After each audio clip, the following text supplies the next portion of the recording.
హైదరాబాద్ లో అక్రమంగా నిర్వహిస్తున్న బ్లడ్ బ్యాంకులపై డ్రగ్స్ కంట్రోల్ అధికారులు కొరడా ఝుళిపించారు. నిబంధనలకు విరుద్ధంగా ప్లాస్మా కలెక్ట్ చేస్తున్న బ్లడ్ బ్యాంకుల లైసెన్సును అధికారులు రద్దు చేశారు. Srikar hospital blood bank, new life education society blood బ్యాంకుల లైసెన్సును అధికారులు రద్దు చేశారు. మూసాపేటలోని హీమో సర్వీసెస్ ల్యాబొరేటరీలో అక్రమంగా ప్లాస్మాను స్టోర్ చేస్తున్నట్లు గుర్తించారు. రక్తం, ప్లాస్మా అక్రమంగా నిల్వ ఉంచి బ్లాక్లో అమ్ముతున్న ముఠాను అధికారులు పట్టుకున్నారు. ల్యాబ్ నిర్వాహకుడు రాఘవేంద్ర నాయక్ను అధికారులు విచారించారు.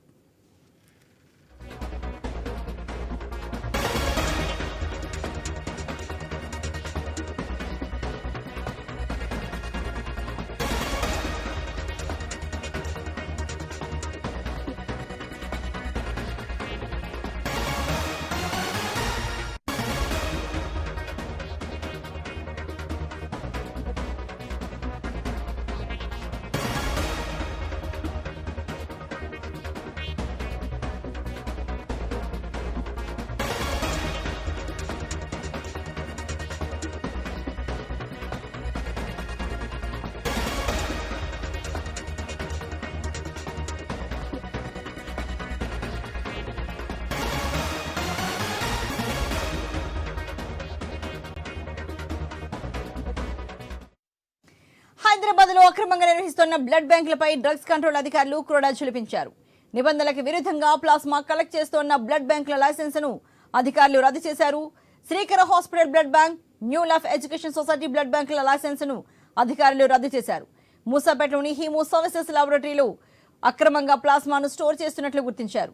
రక్తం, ప్లాస్మా అక్రమంగా నిల్వ ఉంచి బ్లాక్ లో అమ్ముతున్న ముఠాను అధికారులు పట్టుకున్నారు.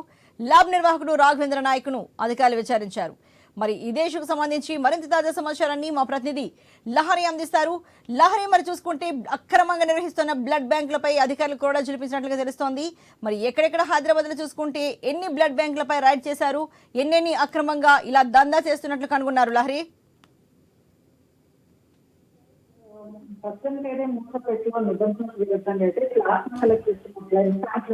డ్రగ్స్ కంట్రోల్ అధికారులు ఫిక్స్ చేయడం జరిగింది.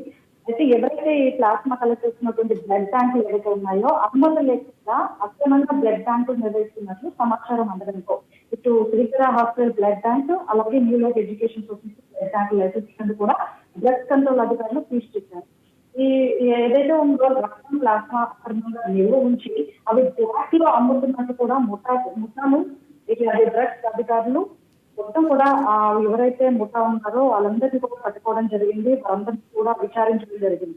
సో ఈ ప్లాస్మా కలెక్ట్ చేసినటువంటి బ్లడ్ ట్యాంకులు ఎవరైతే ఉన్నారో ఈ ల్యాబ్ నిర్వాహకుడు రాఘవేంద్ర నాయక్ అయితే ఇప్పుడు ప్రజెంట్ అయితే డ్రగ్స్ కంట్రోల్ అధికారులు విచారిస్తున్నారు. ఈ బ్లడ్ ట్యాంక్ ఎప్పటి నుంచి మొదలు పెట్టారు, ఎప్పటి నుంచి ఈ దందా జరుగుతుంది, అసలు అనుమతులు లేకుండా అక్రమంగా ఈ బ్లడ్ ట్యాంక్ ఎప్పటి నుంచి కూడా డొనేట్ చేస్తున్నారు, చాలా మందికి ఎక్కడెక్కడ కూడా ట్రాన్స్ఫర్ చేస్తున్నారనే విషయాలపై కూడా ఆ కోణంలో కూడా విచారిస్తున్నారు.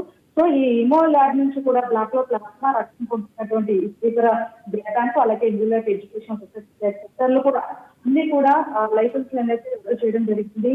అలాగే ఇక్కడ సిటీలో ఏదైతే ప్లాస్మా బ్లడ్ ట్యాంకులు ఉన్నాయో ఏవేది అక్రమంగా నిలువ ఉంచినటువంటి ప్లాస్మా రకాలు ఏదైతే ఉన్నాయో ఎక్కడెక్కడికి ట్రాన్స్ఫర్ చేయబడుతున్నాయి, ఎవరెవరు అక్రమంగా ఈ బ్లడ్ ట్యాంకులు నిర్వహిస్తున్నారు అనే కోర్టుల్లో కూడా సిటీలో అయితే చాలా కోర్టులో కూడా డ్రగ్స్ కంట్రోల్ అధికారులు అయితే అన్ని కోణాల్లో కూడా విచారించడం జరుగుతుంది. సో మొత్తం అయితే ఎక్కడ కూడా అక్రమంగా ఇలా అనుమతులు లేకుండా నిబంధనలకు విరుద్ధంగా బ్లడ్ ట్యాంకులు నిర్వహించినట్లయితే వాళ్ళకి కూడా కఠినంగా మేము శిక్షణ ఇస్తామని చెప్పేసి కూడా సమాచారం అందించడం జరిగింది. సో మొత్తం ఓవరాల్ మీద అయితే ఈ ప్లాస్మా కలెక్ట్ చేస్తున్నటువంటి బ్లడ్ ట్యాంకులపై అయితే డ్రగ్స్ కంట్రోల్ అధికారులు అయితే ప్రజలైతే సీజ్ చేయడం జరిగింది. రైట్.